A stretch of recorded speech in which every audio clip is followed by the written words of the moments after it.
مساء الخير، يا رب يكون كل الجميع بخير. استكمالا للعبث اللي انا عايشه فيه، حالتي النهارده جايه بتقول لي طبعا احنا في رمضان، فبتقول لي ان انا دخل عليا عزومه، فقولي لي بقى بجد السفره اتفرشت مش أيوة. عارفه اختار ايه من ايه، ولا قطعه من قطع. يعني محطوط قدام مني ديك رومي، تحت منه رز بالمكسرات ملوش حل.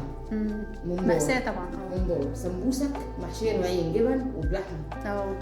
جلاش بلحمه مفرومه، جلاش بشاورما فراخ. سلطه بتنجان، حريم منها العيش الفتوش فظيع. انت عملتي ايه يا حبيبتي؟ انت عملتي ايه؟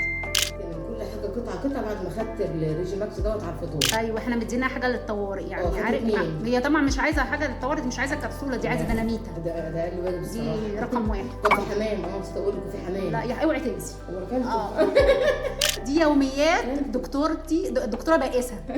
انا دي يومياتي. الله يقويكم بيصبرك. أيوة.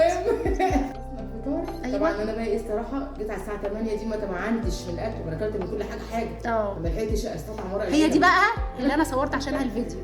يعني هي عملت كارثه في اول الفطار. رجعت الساعه 8 لا يعني ما اتكيفتش، عايزه بقى بتقول لك ادوق الاكل بتمعن.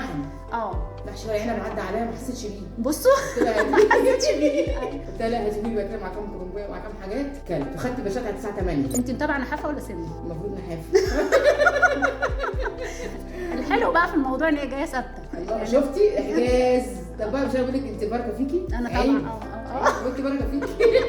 انا بعتمد عليكي في رمضان على فكره. طبعا الحمد لله. ده هو ربنا بيحبني، عارف ان انا طيبه، عشان كده رزقنا عشان كلت بالليل بقى بعد العبث ده كله، وكلت كنافه بالمانجا وما خدتش الحبايه بتاع الساعه 11. يا نهار احمد. فكون ان انا دي ثابته فشابوه بقى. لا شابوه ليكي. ده حاجه لا بجد شابوه ليكي. عشان تعرفوا حجم المأساة اللي انا بشوفها كل يوم بسمع الكوبليه ده. يا دكتور اعمل ايه؟ يا دكتور هم ما شاء الله هم شغالين مع نفسهم، يعني نعمل ايه؟ اورلي ايه ولا ريجا ميكس ايه ولا فات كاري ايه؟ هم عايزين الديناميتا.